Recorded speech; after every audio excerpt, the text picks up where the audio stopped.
Hello mga guys, welcome back to my channel, Just Automotive mga guys. To continue, tuloy-tuloy natin to. Itong connecting rod may lahing negro, ng itim. Itong tatlo normal, sa dalawa, tatlo. Itong isa ng itim. Ano kaya dahilan mga guys? Ito ba? Ilawan natin ha. Ilawan natin.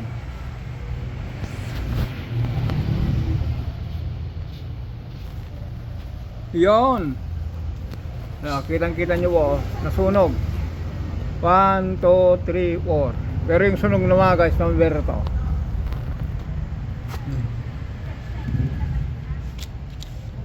Taran. Yan. Lahat ng mga connecting rod mga guys, may damage. Kasi po mga guys, ganito po yun.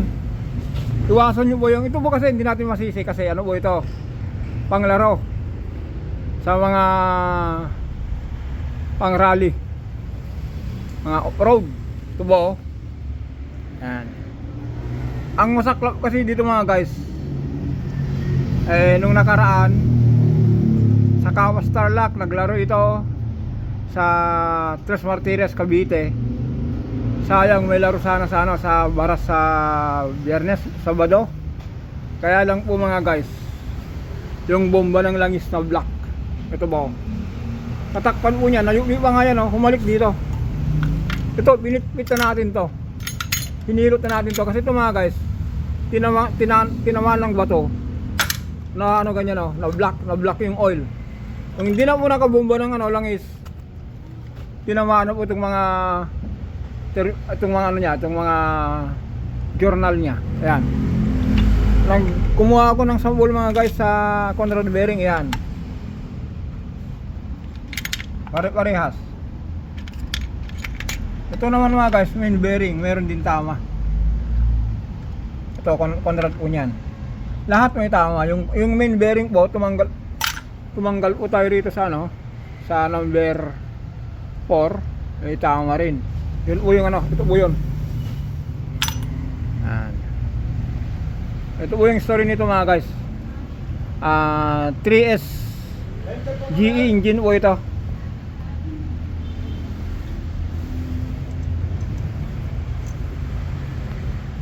Yan. Tingnan nyo mga guys.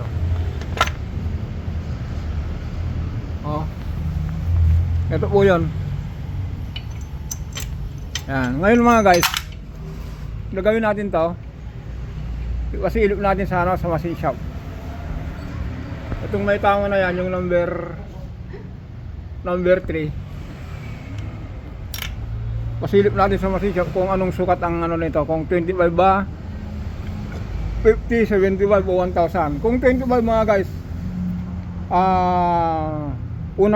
unang oversize, okay na uya, pasok pa. Pero kung 50 o kaya 75, pwedeng maputol. Kasi alam nyo mga guys, yung mga ganitong panglaro, ang RPM po nito nagre-red line, sagad-sagad.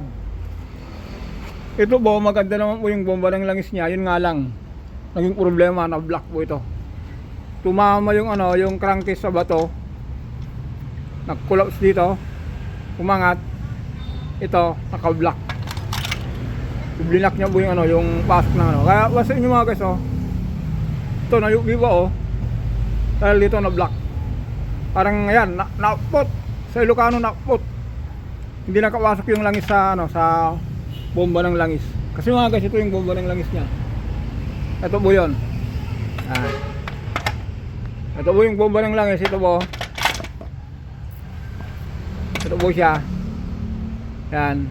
Wag kasabihin nyo po water pump yan Ang water pump po ito.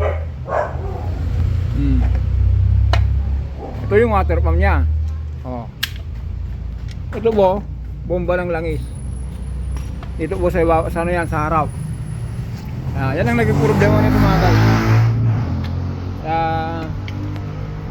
Yung mga may sasakyan po, na lang po tayo, mag-reminder na lang tayo sa mga ganito. Ito po, sabi ko nga po, walang may kagustuhan. Gusto ng may-ari, masaya ka, maglaro ka, pangtanggal pagod. Pero nangyari ito sa laro.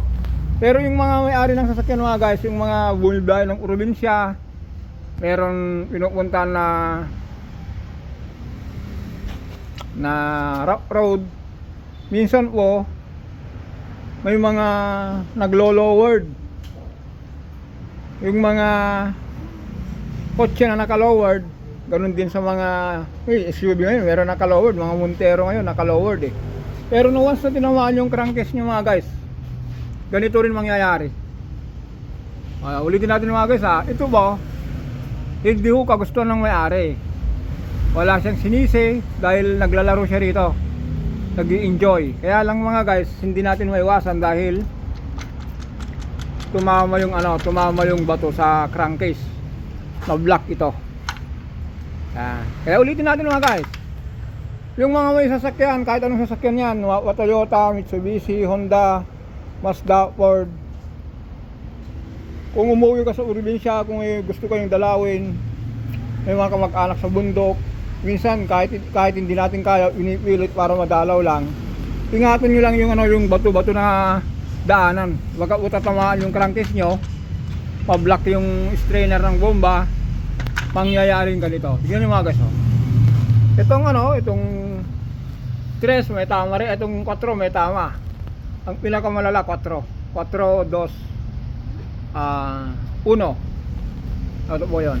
Kaya nga sabi ko dito, may lahing negro, nasunog. Okay, ganun lang mga guys. Medyo ano lang po ito mga guys, medyo mahirap nga lang gawin kasi 4x4 po siya. Kaya 4 wheel drive, medyo mabigat yung transmission, may kabigatan yung, mas mabigat pa nga yung transmission niya mga guys kasi itong makina. Ayan, ulitin natin mga guys ha, for reminder, mga taga-probinsya, kahit saan lupalop ng Pilipinas, Luzon, Visayas, Mindanao, nagigay kabag-ad, nagigay kababayan tayo taga Santo Tomas, Delphin Albano. Yan, dalugan nyo yung kay Biga, kay Barumbong, kay nagigay madadaanan ng lubak-lubak, kaya lang Jay katantanapan. Pagkatamaan di Jay mababa di Jay crankcase yun, lubawa dito eh. Lubawa yan, tatamaan yung crankcase na yan, mablock po ito, ganito mangyayari. Diba? Kaya reminder lang po sa lahat. Yan, sinama na natin yung mga kababayan natin na taga Kalinawan, Santo Tomas, yung mga may sasakyan o dyan, yung old Kalinawan na yan, Norte, Sentro, Malasin, isama natin yung Kalinawan Sur, pero Delphin Albano na po yun. Kaya ingat-ingat ko kasi minsan mga guys, sabi ko nga po, minsan meron tayong gustong dalawin ng kamag-anak, mahirap yung daanan, minsan pinipilit natin yung sasakyan natin. Ito lang, ingat lang po kayo sa mabato-bato o lubak-lubak na kalsada, baka tamaan po yung crankcase nyo, mablock yung bomba ng langis, kakaroon po kayo ng ganitong problema. Okay, hanggang dito lang tayo mga guys. Don't forget to subscribe, like and share. Maraming salamat.